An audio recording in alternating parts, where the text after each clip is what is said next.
മഴവിൽ വർണ്ണങ്ങളുടെ ഈ കുടുംബത്തിലേക്ക് വന്നു ചേരാൻ പറ്റിയെന്ന് ഞാൻ ആദ്യം നന്ദി പറയാണ്. കിട്ടില്ല.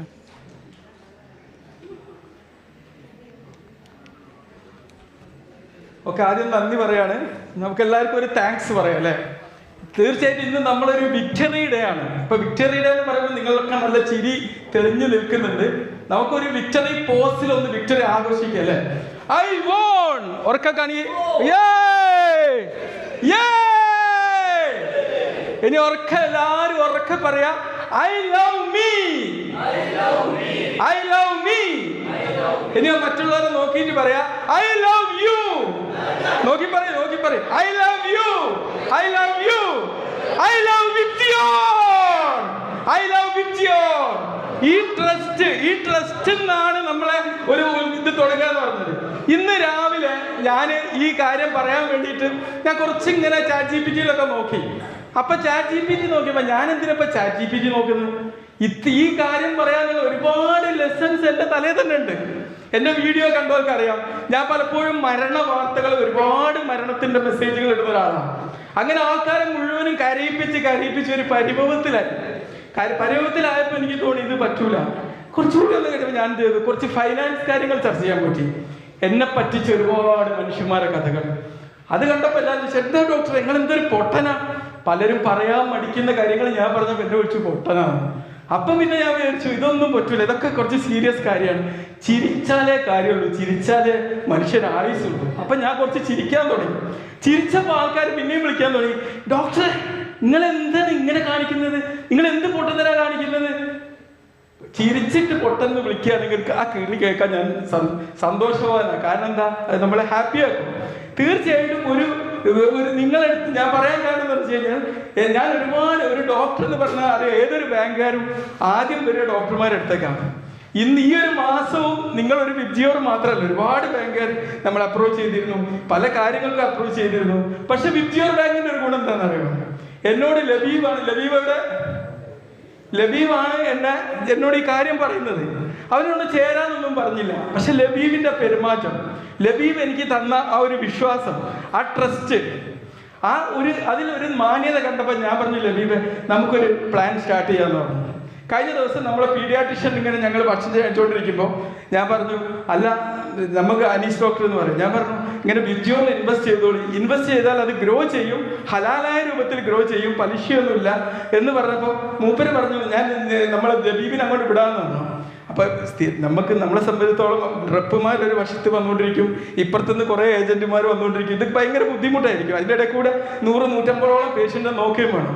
മൂപ്പരെന്നെ വിടണ്ടെന്ന് പറഞ്ഞു. ഞാൻ ലബീബിനോട് സ്വകാര്യത പറഞ്ഞു, ഇങ്ങനെയാണ് കഥ, നീ ജസ്റ്റ് ഒന്ന് പോയിക്കോ മൂപ്പരെടുത്തെന്ന് പറഞ്ഞു. അപ്പൊ ഞാനത് പ്രൊമോട്ട് ചെയ്തത് എന്തുകൊണ്ടാണ്, നിങ്ങൾ എനിക്ക് പണം തന്നതിന് അതിന്റെ ഒരു ബെനിഫിറ്റ് ആയിട്ട് തരുന്നതുകൊണ്ട് മാത്രമല്ല, ഒരു മൂല്യം നമ്മളിന് തരാൻ പറ്റിയതുകൊണ്ടാണ്. ഈ മൂല്യങ്ങൾ ക്രിയേറ്റ് ചെയ്യാൻ പറ്റിയിട്ടില്ലെങ്കിൽ എന്ത് സംഭവിക്കും എന്നുള്ളതാണെന്ന് എനിക്ക് പറയാനുള്ള മെയിൻ കാര്യം. ഞാൻ പറഞ്ഞുതരാം. ഒരു ദിവസം എന്നും രാത്രി ഞാൻ പേഷ്യന്റ് നോക്കുന്നത് വരെ 3-4 മണിക്കൂർ ഇനി ഒരു കാര്യം കൂടി ഉണ്ട് കേട്ടോ. ഞാനിത് പറഞ്ഞുകൊണ്ടിരിക്കുമ്പോൾ എൻ്റെ വൈഫ് പറഞ്ഞു ഓൾക്കും ഉണ്ട് ഇതിൽ ഇൻവെസ്റ്റ്മെന്റ്, ഞാനത് ശ്രദ്ധിക്കാറില്ല. അപ്പോൾ ഓളെ ചേർത്തിയ ഒരു ഏജന്റ് കൂടി ഇവിടെ ഉണ്ട്, ലൈല. ഓക്കെ, ഇവളെ കൂടി പ്രത്യേകം പറയണമെന്ന് പറഞ്ഞിട്ടുണ്ട്, കാരണം ഇവളും ട്രസ്റ്റ് കൊടുത്തിട്ടുണ്ട്. ക്ലാപ്പ് കൊടുത്തോളി. ഓക്കെ, അപ്പൊ ഞാൻ പറഞ്ഞു, എന്നും വൈകിട്ട് എൻ്റെ അടുത്ത് വരും ഒരു ഏജന്റ്. അത് മോറിസ് കോയിൻ എന്ന് പറഞ്ഞൊരു സംഭവത്തിലാണ്.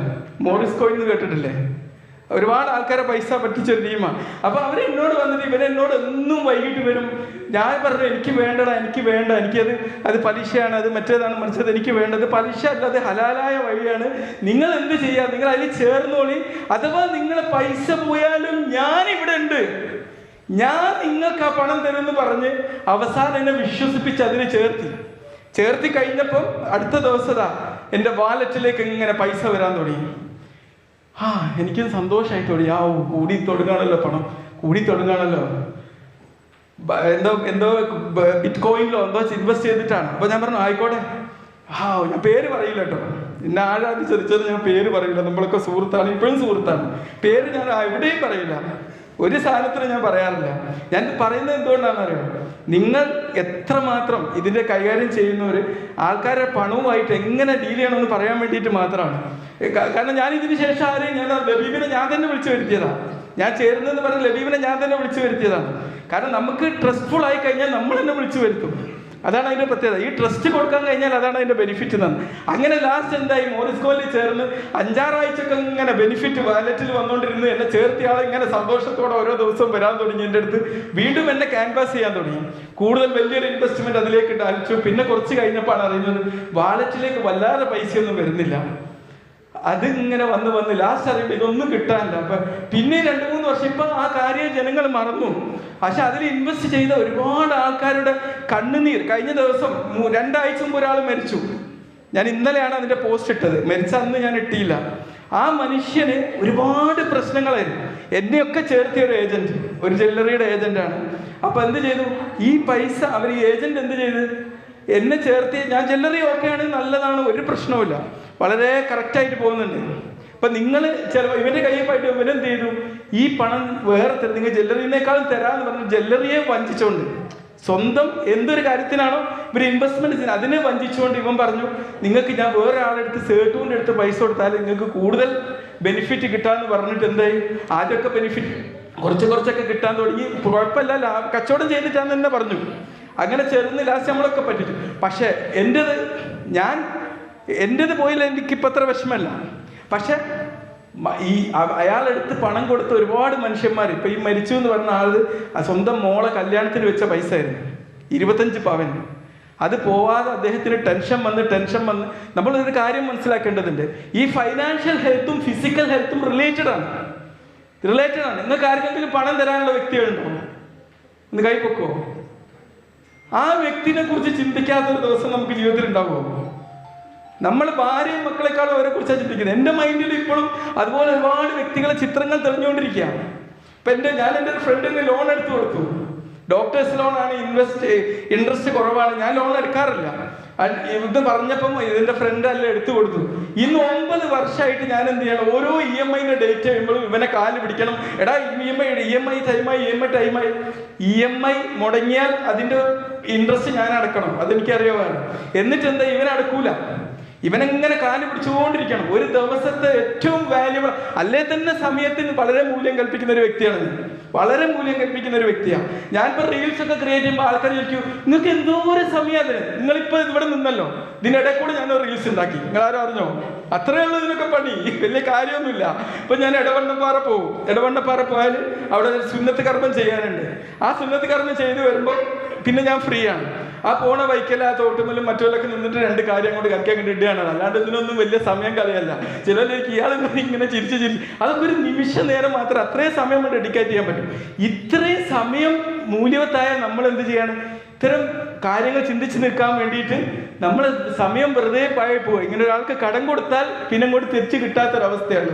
അപ്പം എനിക്ക് പറയാനുള്ളത് എന്താണെന്ന് വെച്ചാൽ, ഇത് എന്നുള്ള നിലയിൽ നിങ്ങളൊക്കെ ഈ സാമ്പത്തിക കൈകാര്യം ചെയ്യുന്ന വ്യക്തി എന്നുള്ള നിലയിൽ നമ്മൾ ആരടുത്തു നിന്നാണോ ഇൻവെസ്റ്റ്മെന്റ് സ്വീകരിക്കുന്നത് അത് നമ്മളെ ഫണ്ടാണെന്നുള്ള ഒരു ബോധ്യത്തോടെ നമ്മൾ ഉണ്ടാക്കണം. നമുക്ക് വേണ്ടത് മൂല്യങ്ങളാണ്. അതാണ് നമ്മൾ സ്വയം സ്നേഹിക്കണം.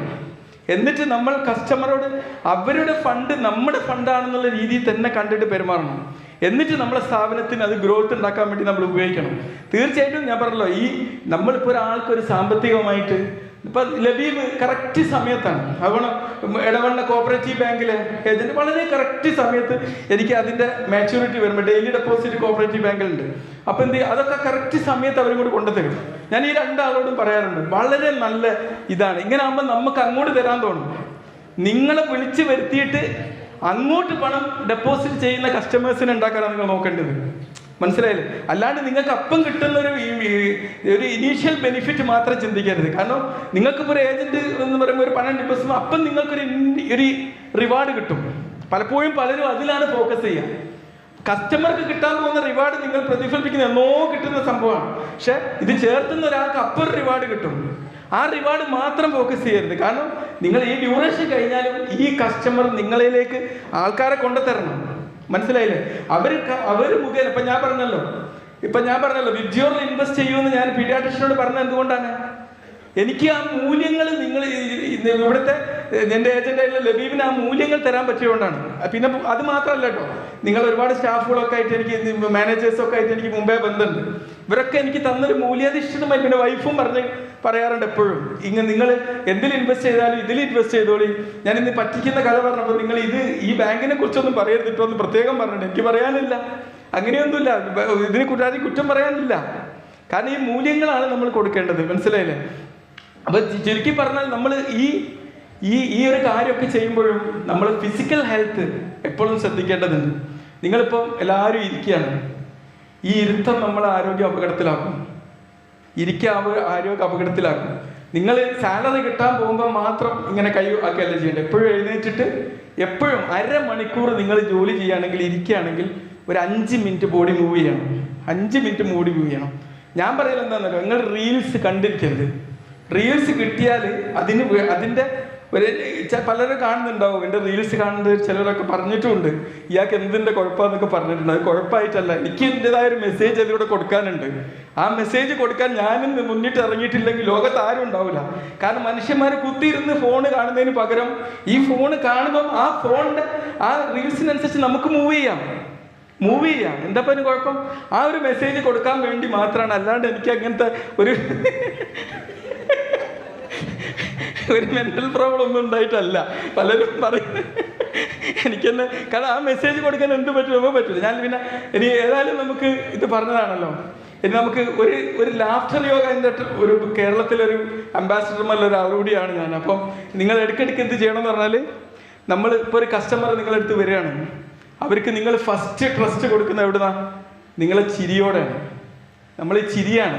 അപ്പം നമ്മൾ എന്നും പ്രാക്ടീസ് ചെയ്യേണ്ട ഒരു കാര്യം ചിരിയാണ്. ചിരിക്കാൻ നമ്മൾ പഠിക്കണം. കാരണം നമ്മൾ ഒരു ഹ്യൂമൻ റിലേഷൻഷിപ്പിൽ നമ്മൾ ഒരു മനുഷ്യനുമായിട്ട് നമ്മൾ ഒരു കോണ്ടാക്ട് ചെയ്യുമ്പോൾ, നമ്മളൊരു മനുഷ്യനുമായിട്ട് ഒരു ആശയവിനിമയം നടത്തുമ്പോൾ, നമ്മൾ അവരുടെ വലിയൊരു വിശാല ലോകത്തിലേക്കാണ് നമ്മൾ എൻട്രി ആവുന്നത്. ഒരു വലിയ സാമ്രാജ്യമാണ്, ഒരു രാഷ്ട്രത്തെക്കാളും വലിയൊരു സംഭവത്തിലേക്കാണ് നമ്മൾ എൻട്രി ചെയ്യുന്നത്. ആ മനുഷ്യനിലേക്ക് പോകുന്ന ആ കവാടം എന്ന് പറഞ്ഞാൽ നമ്മളെ ചിരിയാണ്. അപ്പോൾ ചിരി നമ്മൾ എന്തായാലും പ്രാക്ടീസ് ചെയ്തേ പറ്റുള്ളൂ. നമുക്കൊരു ക്രെഡിറ്റ് ഡെബിറ്റ് കാർഡ് ചിരി പാസ്സാക്കാം. ഓക്കെ, അപ്പോൾ നിങ്ങൾ ഒരു കയ്യിലൊരു ഡെബിറ്റ് കാർഡ് വെക്കുക, ഒരു കയ്യിലൊരു ക്രെഡിറ്റ് കാർഡ്. ഓക്കെ, എന്നിട്ട് നമുക്ക് ഇതിൽ ക്രെഡിറ്റ് ഡെബിറ്റ്, എന്നിട്ട് ചിരിച്ചിട്ട് നമ്മൾ വിബ്ജിയോർ എന്ന് പറയാം.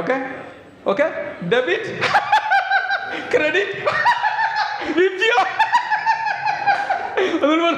Debit credit VIBGYOR. ഓക്കെ, അങ്ങനെ ചിരി പ്രാക്ടീസ് ചെയ്യാം.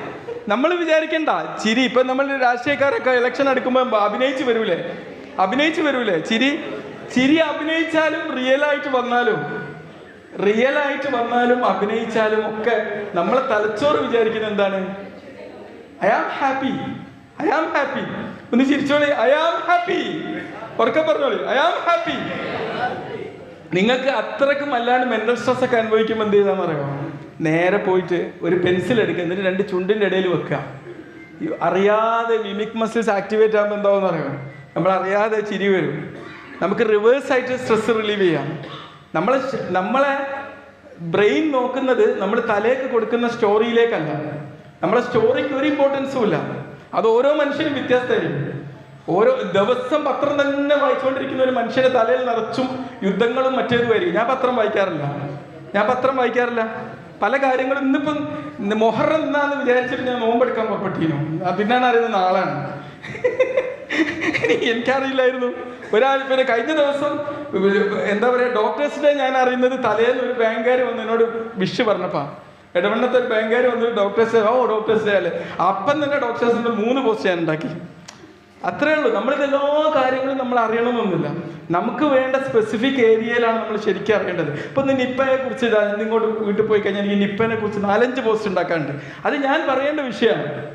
അല്ലാണ്ട് വേറെ എവിടേക്കോ നടക്കുന്ന പ്രതിസന്ധിയും പ്രശ്നങ്ങളും പറയേണ്ട കാര്യം എനിക്കില്ല. അപ്പം നമ്മൾ എന്ത് ചെയ്യാൻ? നമ്മൾക്ക് വേണ്ട ഒരു വിഷയത്തിൽ നമ്മളെപ്പോഴും പഠനം കണ്ടിന്യൂ ചെയ്യണം. അപ്പം നിങ്ങൾ ഇപ്പോൾ ഒരു സെയിൽസ് ഇതിലൊക്കെ ഒരുപാട് പുസ്തകങ്ങളുണ്ട്. ഇപ്പം ഞാൻ ബ്രാൻഡ് റേസിൻ്റെ പുസ്തകങ്ങളൊക്കെ ഉണ്ട്. ഇന്നെന്ന് പറഞ്ഞാൽ നിങ്ങൾക്കൊരു ഇംഗ്ലീഷ് ബുക്ക് മലയാളത്തേക്കാക്കാൻ വേറൊരാളെ സഹായം വേണ്ട. ഇപ്പോൾ ബ്രാൻഡ് റേസിൻ്റെ പുസ്തകങ്ങൾ വളരെ ന്യൂമറിക്കലായിട്ട് ഒരു സെല്ലർക്ക് വേണ്ട എന്തൊക്കെ കാര്യങ്ങളുണ്ട്, അതിൻ്റെ ലോസ്, പിന്നെ പാർക്കിൻസൺസ് ലോ, മറ്റേ ഇങ്ങനത്തെ ഓരോ കാര്യങ്ങളുണ്ട്. ഇതൊക്കെ നോക്കിക്കഴിഞ്ഞാൽ എന്ത് ചെയ്യാന്നറിയോ? നേരെ കോപ്പി ചെയ്യുക, PDF ChatGPTക്ക് ഇടുക, എന്നിട്ട് ഇതിനെ മലയാളത്തിൽ ഹാസ്യം കലർന്ന് ഒന്ന് അവതരിപ്പിച്ച് തരുമെന്ന് പറഞ്ഞാൽ വളരെ എളുപ്പത്തിൽ ചെയ്തു തരും. നമുക്കിന്ന് അസിസ്റ്റൻസ് ഒരുപാടുണ്ട്. ഒരുപാട് AI ടൂൾസ് ഉണ്ട്. ഇതൊക്കെ നമ്മൾ യൂട്ടിലൈസ് ചെയ്തിട്ട് നമ്മൾ എന്ത് ചെയ്യണം, നിങ്ങൾ ഈ ഒരു പ്രൊഫഷണലി നമുക്ക് ഇമ്പ്രൂവ്മെൻറ്റ് വരുത്താൻ വേണ്ടിയിട്ട് വരുത്തണം. അപ്പോൾ കണ്ടിന്യൂസ് ആയിട്ട് നമ്മൾ പഠിച്ചുകൊണ്ടിരിക്കണം. പിന്നെ മൂവ്മെൻറ്റ് എന്ന് പറഞ്ഞല്ലോ, മൂവ്മെൻറ്റ് ചെയ്താൽ മന്ദപ്പായിരിക്കും അന്നത്തെ ദിവസം. ഒരു മനുഷ്യന് ഏറ്റവും കൂടുതൽ ഹാപ്പിനെസ് കൊടുക്കുന്ന ഒരു കാര്യം എന്ന് പറഞ്ഞാൽ രാവിലെ എഴുന്നേൽക്കുക. അപ്പോൾ നമുക്ക് പ്രായമായി വരിക, നമ്മളെ മസിലുകളൊക്കെ നഷ്ടപ്പെട്ടുകൊണ്ടും. ഈ മസിലുകൾ നഷ്ടപ്പെടാതിരിക്കാൻ വേണ്ടി നമ്മൾ എന്താ ചെയ്യേണ്ടത്? രാവിലെ എഴുന്നേറ്റിട്ട് ഒരു 5 മിനിറ്റ് നമ്മൾ വ്യായാമം ചെയ്തു കൊടുക്കണം. സമയമല്ല എന്ന് വയ്ക്കുമ്പോൾ വിചാരിക്കുന്നത് പല്ല് തേക്കാൻ സമയമുണ്ടോ?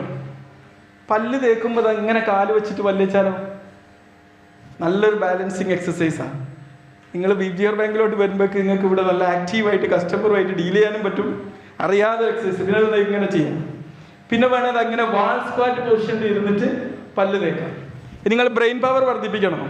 ഞാൻ ഈ ചെയ്യുന്നൊന്നും ഞാൻ പറഞ്ഞല്ലോ, ഞാൻ ചെയ്യുന്നൊന്നും പൊട്ടത്തരല്ല. പക്ഷേ ഈ ആൾക്കാരെന്താ ചെയ്യുക? Whole is greater than its parts എന്നുള്ളൊരു പ്രിൻസിപ്പിൾ ഉണ്ട്. നമ്മളിപ്പോൾ ഒരു ആനനെ 10 അന്തന്മാരെടുത്ത് കാണിച്ചു കൊടുക്കുക, കാല് കാണിച്ചു കൊടുത്ത് ഒരാൾ ചെവി കണ്ട ആൾ പറഞ്ഞത് മൊറാന്ന് പറഞ്ഞു, അല്ല ഇതുണ്ടല്ലോ കാല് കണ്ട ആൾ പറഞ്ഞു ഇത് എന്താ മറ്റേ നമ്മൾ കുത്തുന്ന സാധനം ഒരളാന്ന് പറഞ്ഞു.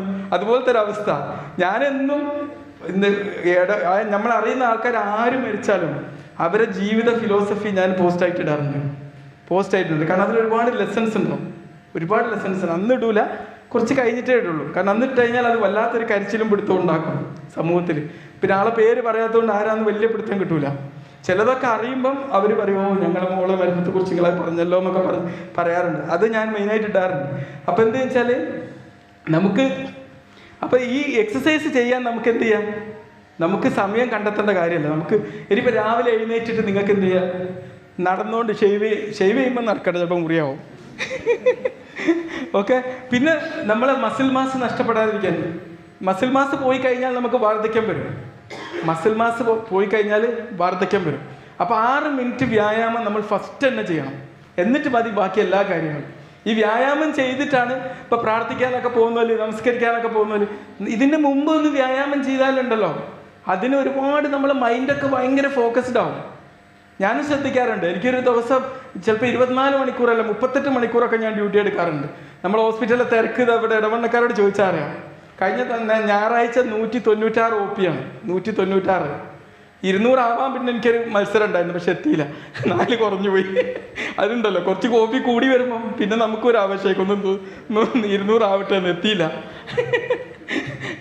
മനസ്സിലായില്ലേ? നിങ്ങൾക്കും അങ്ങനെ ആയിരിക്കണം. നിങ്ങൾ കസ്റ്റമർ ഇങ്ങനെ ഒരുപാട് പേരെ ചേർത്ത് വരുമ്പോൾ ഇങ്ങനെ കൂട്ടി കൊണ്ടുവരാനുള്ള ഒരു ആവേശം അങ്ങനെ ഉണ്ടാവണം. അപ്പം എന്തെന്ന് വെച്ചാൽ രാവിലെ ആ വ്യായാമം ചെയ്യുക. പിന്നെ പ്രോട്ടീൻ ഭക്ഷണം രാവിലെ നിർബന്ധമായിട്ടും കഴിക്കണം. പ്രോട്ടീൻ അടങ്ങിയൊരു ഭക്ഷണം.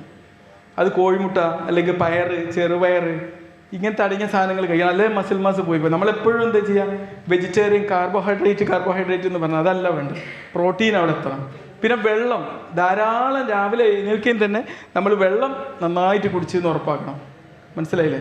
പിന്നെ നമ്മളിപ്പോൾ SIP എന്ന് പറയില്ലേ, SIP ഇൻവെസ്റ്റ്മെൻറ്റ് എന്ന് പറയുമല്ലോ, സിസ്റ്റമിക് ഇൻവെസ്റ്റ്മെൻറ്റ് പ്ലാൻ അല്ലേ. ഇതുപോലെ നമ്മൾ ചെയ്യേണ്ട ഒരു കാര്യം എന്ന് പറഞ്ഞാൽ ഈ SIP നമ്മളെപ്പോഴും കാത്തു സൂക്ഷിക്കുക നമ്മൾ ആരോഗ്യത്തിന് വേണ്ടി. ഒന്നെന്താണ്? Correct sleep. നിങ്ങൾ വല്ല കസ്റ്റമർ ഈ ജോലി കാര്യങ്ങൾ ആലോചിച്ചിട്ട് വീട്ടിലെത്തിയിട്ടും സമ്മർദ്ദങ്ങൾ ഉണ്ടാക്കിയെടുക്കുന്ന ഒരുപാട് ആൾക്കാരുണ്ട്. അതൊക്കെ നമ്മൾ എന്ത് ചെയ്യണം? ഒരു റെക്കോർഡാക്കി എഴുതി വെക്കുക. ഒരു കസ്റ്റമറായിട്ട് ഡീൽ ചെയ്യാണ്ട് ഒരു പേനയും പേപ്പറും എഴുതി വെച്ചാൽ മതി. അത് തലയിലെടുത്ത് വെക്കേണ്ട കാര്യമല്ല. ഇപ്പോൾ ഒരു ഫോൺ നമ്പർ ഉണ്ടെങ്കിൽ അതൊക്കെ എഴുതി വെച്ചാൽ മതി. അതിനുള്ള ആപ്പുകളും ഒക്കെ ഉണ്ട്. ഇനി എല്ലാ പേനയും പേപ്പറും എടുത്ത് എഴുതി വെച്ചാൽ മതി. ഇത് തലയിൽ ഇറക്കി വെച്ച് കഴിഞ്ഞാൽ എന്താണെന്ന് അറിയോ? നമ്മൾ ഉറങ്ങുമ്പോൾ ഒക്കെ നമ്മളെ തലയിൽ എന്തായിരിക്കും? ഈ ചിന്തകളായിരിക്കും ഉണ്ടാവുക. അവസാനം നമുക്ക് ഉറക്കം കിട്ടൂല. കറക്റ്റ് ഉറക്കം നമുക്ക് നിർബന്ധമാണ് അല്ലേ? പിന്നെ ഇൻ്റർമിറ്റൻറ്റ് മൂവ്മെൻറ്റ്, SIPയിലെ ഇൻ്റർമിറ്റൻറ്റ് മൂവ്മെൻറ്റ്. അത് പറഞ്ഞാൽ നമ്മൾ പലപ്പോഴും ആയിട്ട് ഇപ്പം നിങ്ങൾ ജോലി ചെയ്യുമ്പം, ഇപ്പം ഞാൻ എന്നോട് ലിഫ്റ്റ് വേണ്ടിക്കേണ്ടപ്പോൾ ഞാൻ പറഞ്ഞു എനിക്ക് വേണ്ടെന്ന് പറഞ്ഞു. ഞാൻ വെറുതെ പറഞ്ഞല്ല, എനിക്ക് ലിഫ്റ്റ് കേൾക്കുന്നതേ മടിയാണ്. കാരണം നമുക്ക് അതിനോടൊരു വെറുപ്പുണ്ടാവണം. കാരണം ലിഫ്റ്റ് കയറി കഴിഞ്ഞാൽ നമുക്ക് മൂവ്മെൻറ്റുള്ള ചാൻസ് നഷ്ടപ്പെടുക. ഞാൻ കഴിഞ്ഞ പറഞ്ഞു പ്രമേഹ രോഗികളുണ്ടോ ആരെങ്കിലും?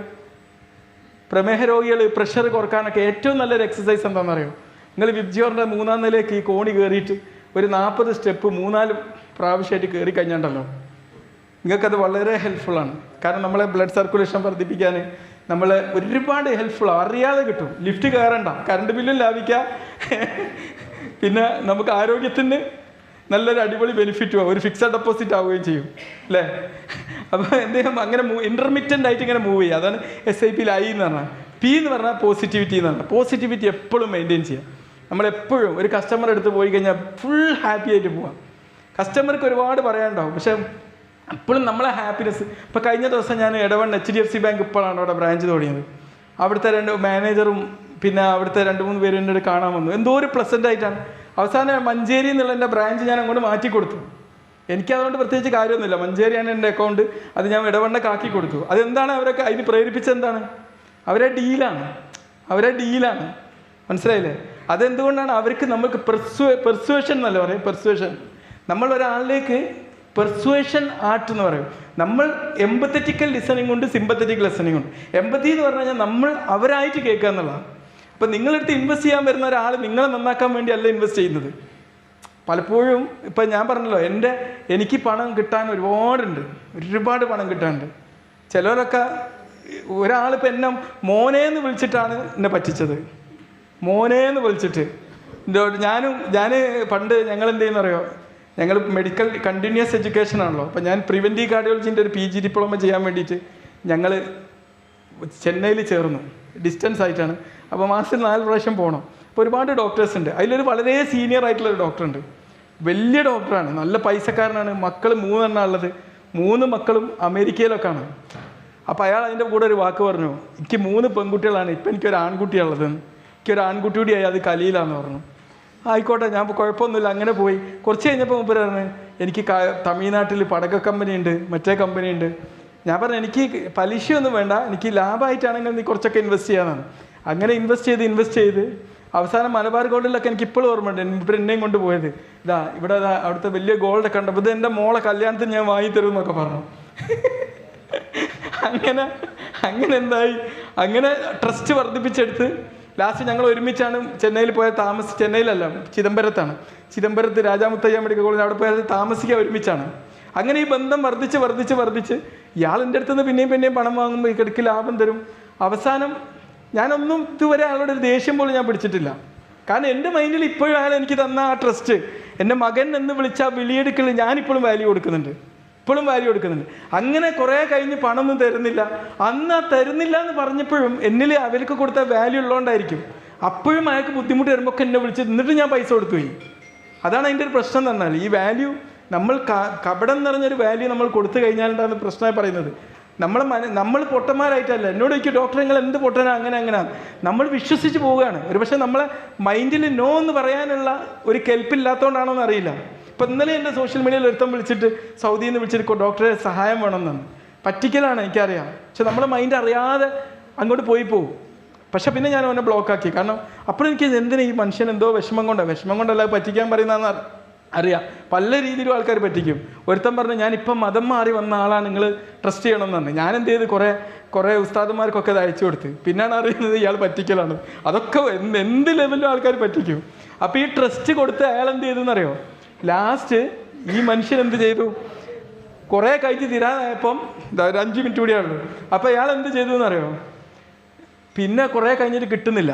പിന്നെ കുറച്ച് കഴിഞ്ഞപ്പോൾ ഒരു കോള്, ഞാൻ ഇന്ന ഡോക്ടറെ ഫ്രണ്ടാണ്, ഡോക്ടർ മരിച്ചുപോയി. ഒന്ന് ആലോചിച്ച് നോക്കണം, മരിച്ചുപോയി. എന്നിട്ട് ഞാൻ പറഞ്ഞു, നിങ്ങൾക്ക് കുറച്ച് പൈസ തരാനുണ്ടല്ലോ. അപ്പോൾ ആദ്യം തൊട്ട് തന്ന ലാഭം വിഹിതം എല്ലാം കണക്കാക്കിയിട്ട് ഒരു 2.5 ലക്ഷം റുപ്യ എനിക്ക് അയച്ചു തന്നു. മൊത്തം മുമ്പ് തന്ന ലാഭവും മുതലും എല്ലാം കൂടി അടുക്കിയിട്ട് ഒരു കൗണ്ടാക്കിയിട്ട് അയച്ചു തന്നു. അങ്ങനെ ഞാൻ മരിച്ചുപോയി എന്നൊക്കെ പറഞ്ഞ് ഞാൻ സോഷ്യൽ മീഡിയയിൽ പാവം പൊട്ടനായി പോസ്റ്റൊക്കെ ഇട്ട്, എൻ്റെ പ്രിയപ്പെട്ട രക്ഷിതാവിൻ തുല്യ ആൾ മരിച്ചു എന്നൊക്കെ അവൻ്റെ പോസ്റ്റൊക്കെ ഇട്ട് കുറച്ച് കഴിഞ്ഞ് ഇങ്ങനെ വെറുതെ എന്തോന്ന് റോങ് നമ്പർ പോയപ്പം ഒരു കോള് ഇത് ഈ ഡോക്ടറാണ്. മൂപ്പര് കോയമ്പത്തൂർക്കാരനാണ്. ഇപ്പോൾ കോയമ്പത്തൂർ കണ്ണാശുപത്രിയിൽ പോകണം. ഞാൻ എന്നിട്ടും ബന്ധം ഉപേക്ഷിച്ചില്ല. മൂപ്പര് പറഞ്ഞതൊക്കെ അതേ വിശ്വസിച്ച് ഇപ്പോഴും ഞങ്ങൾ ബന്ധം പുലർത്തുന്നുണ്ട്. അപ്പോൾ ഞാൻ കഴിഞ്ഞ ആഴ്ച എനിക്ക് കോയമ്പത്തൂർ ഒരു ഓപ്പറേഷനിൽ പോകാനുണ്ട്. അത് ഞാൻ ഡേറ്റ് ഫിക്സ് ആക്കാതിരുന്നത്. കാരണം അതിപ്പോൾ എന്ത് ചെയ്യുന്ന, അപ്പോൾ ഞാൻ മൂപ്പരെ വിളിച്ചപ്പം പറഞ്ഞു, കലിയിലെ ഞാൻ വരുന്നുണ്ട് അങ്ങോട്ട് എന്ന് പറഞ്ഞു. അപ്പോൾ മൂപ്പര് അമേരിക്കയിൽ പോയതാണ്. അപ്പോൾ മക്കളുടെ അടുത്തൊക്കെ അമേരിക്കയ്ക്ക് പോയതാണ്.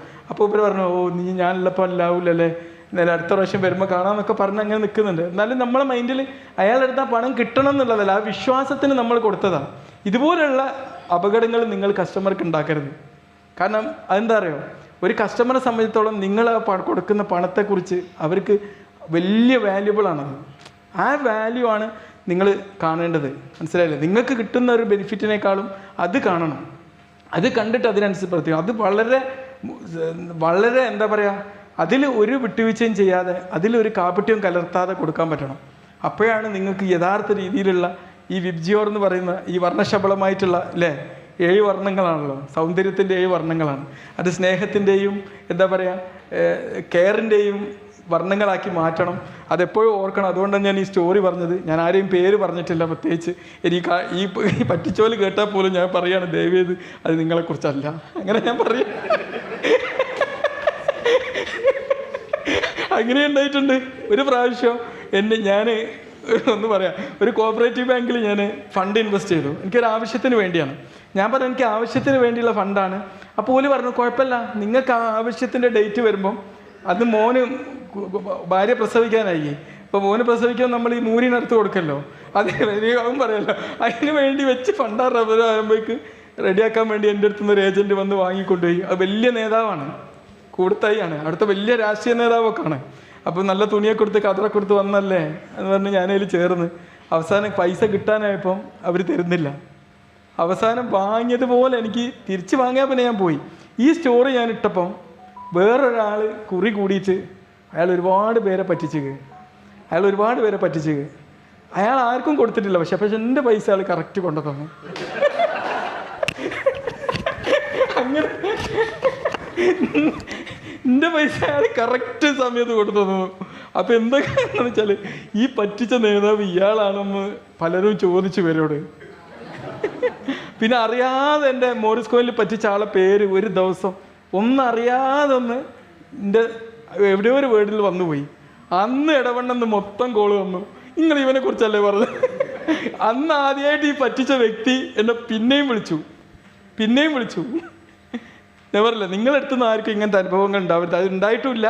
അതുകൊണ്ടാണ് ഞാൻ പറഞ്ഞത് വിബ്ജിയോറിലേക്ക് ഞാൻ ഇൻവെസ്റ്റ് ചെയ്തത് ഞാൻ പറഞ്ഞല്ലോ എന്നോട് ഇങ്ങോട്ട് പറഞ്ഞിട്ടല്ല, ഞാൻ തന്നെ ചൂസ് ചെയ്തതാണ്.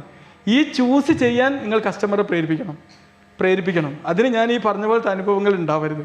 ഈ അനുഭവങ്ങളൊന്നും ഇവിടെ തീരൂല കേട്ടോ. ഒരു 500 പുസ്തകം എഴുതിയാലും തീരൂല. അതുകൊണ്ടാണ് ഞാനത് പുവർ ഡാഡ്സ് ഫൈനാൻഷ്യൽ ലെസൺസ് എന്ന് പറഞ്ഞിട്ട് ഒരു വീഡിയോ ആയിട്ട് ഇങ്ങനെ 10-20 എപ്പിസോഡായിപ്പോൾ അത് 20 എപ്പിസോഡ് അത് ഞാൻ ആദ്യമേ ഷൂട്ട് ചെയ്ത് വെക്കും. കാരണം എന്താ അറിയോ, ഇവർക്ക് ഇതെന്തെങ്കിലും ആക്കി എന്തെങ്കിലും വിചാരം നമ്മളെ കൊല്ലാൻ നോക്കിയാലും ആ സാധനം അവിടെ ഉണ്ടാവണമല്ലോ. എന്താ കയോസാക്കി അല്ലേ rich dad poor dad Kiyosaki അതേപോലെ ഇങ്ങനത്തെ ഒരുപാട് ലെസൺസ് ഒരുപാട് പേർക്ക് പറയാനുണ്ടാവും.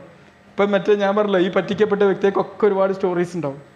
ഭയങ്കര കഥകളാണ്. അങ്ങനത്തെ കഥകൾ നിങ്ങൾ ഉണ്ടാക്കരുത്. നിങ്ങൾ സന്തോഷത്തിൻ്റെ കഥകളാണ് ഉണ്ടാക്കേണ്ടത്. ഇപ്പോൾ വിബ്ജിയോറിൽ ഞാൻ ഇൻവെസ്റ്റ് ചെയ്യുമ്പം 6 മാസത്തെ ഒരു ഇൻവെസ്റ്റ്മെൻറ്റ് ഞാൻ ഇട്ട് 6-ാം മാസം എനിക്ക് അതിൻ്റെ ലാഭസഹിതം കൊണ്ട് കിട്ടുമ്പം ആ ലാഭത്തിൻ്റെ എമൗണ്ട് കൂടി കിട്ടുമ്പോൾ ഒരു സന്തോഷമാണ്. മനസ്സിലായില്ലേ? ആ സന്തോഷമാണ് നിങ്ങൾ കൊടുക്കേണ്ടത്. അതാണ് വിബ്ജിയോറിനുള്ള ഈ കളർ. മനസ്സിലായി? സന്തോഷത്തിൻ്റെ കളറുകൾ കൊടുക്കുക. ഓക്കെ, എനിക്ക് അടുത്ത ഡ്യൂട്ടിക്ക് പോരായി. ഓക്കെ.